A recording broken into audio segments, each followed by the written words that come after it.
persenjataan. Selanjutnya ada papan yang mengangkat sejarah perkembangan pada masa Perang Amerika 1949 sampai dengan 1959. Yang pertama ada perkembangan organisasi angkatan bersenjata, yang kedua ada operasi keamanan dalam negeri, yang ketiga ada tugas internasional, dan yang terakhir ada persenjataan.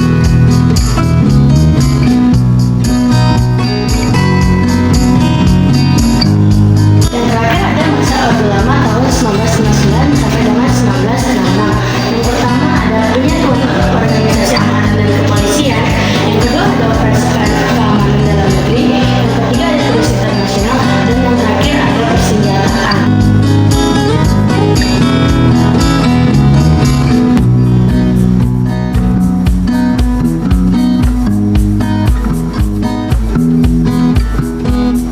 Jadi ini ada tampang saat Jenderal Sudirman, di mana sewaktu memimpin bela-bela dalam perang kemerdekaan. Yang satunya proklamasi 17 Agustus 1945, dan proklamasi itu bersumpah mati-matian hendak mempertahankan kesucian proklamasi tersebut.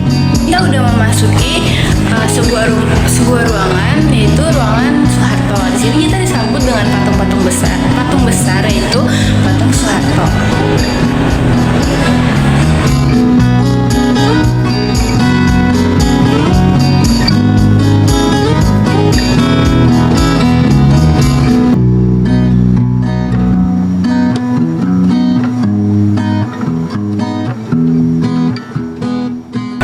Oke, selain itu di sini juga ada foto-foto pada masa-masa Soeharto, seperti foto Presiden Soekarno sedang menyematkan tanda penjabatan kepada Mayor Jenderal Soeharto, dan juga Panglima Mandala Mayor Jenderal Soeharto sedang memberikan briefing kepada komandan-komandan pasukan yang segera akan diterjunkan di Irian Barat. Pokoknya masih banyak lagi, karena juga nggak semuanya ada penjelasan di sini. Lalu di sini ada juga buku-buku jenderal-jenderal panglima besar yang ditaruh di etalase pelindung kaca. Di sini juga ada baju yang dipakai pada Jenderal Soeharto. Nah, jadi itu aja ruangan tentang Soeharto.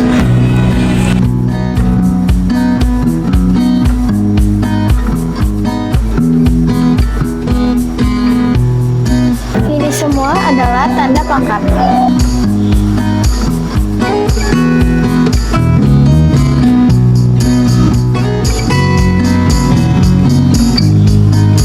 Berikut adalah tanda pangkat kepolisian negara RI tahun 1946 sampai 1950.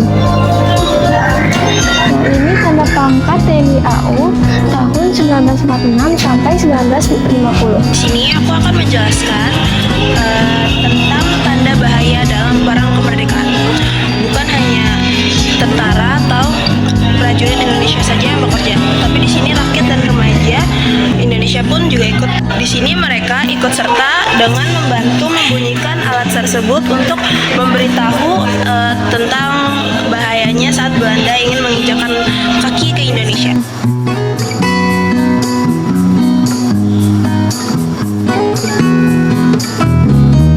Di ruang senjata ini tersimpan senjata-senjata yang digunakan pada masa kemerdekaan tahun 1945 sampai 1949, dan senjata yang digunakan pada tahun 1950 sampai sekarang.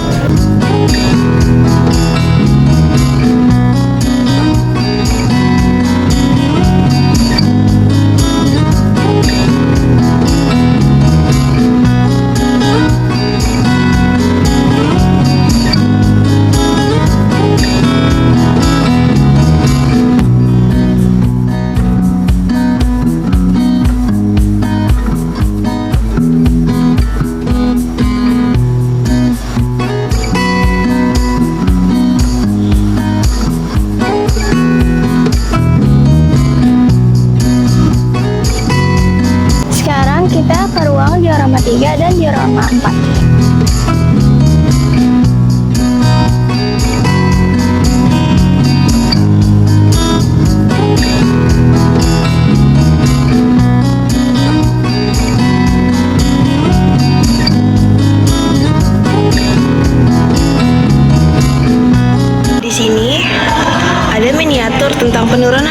Belanda dari puncak Hotel Yamato, Surabaya.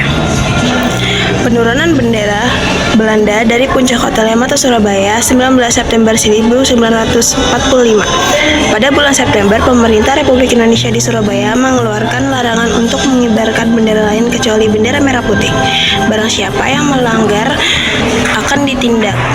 Tiba-tiba pada tanggal 19 September 1945, orang-orang Belanda bekas tawanan Jepang yang berada di Hotel Yamato mengibarkan bendera Belanda. Kejadian ini sudah tentu membuat rakyat marah dan menuntut diturunkan bendera tersebut. Karena tuntutan tidak dipenuhi, pecahlah perkelahian seru. Dua orang pemuda berhasil menaiki atap hotel, menurunkan bendera Belanda yang sedang dirobek. Warna birunya merah putih inilah kemudian dikibarkan menjadi bendera Indonesia.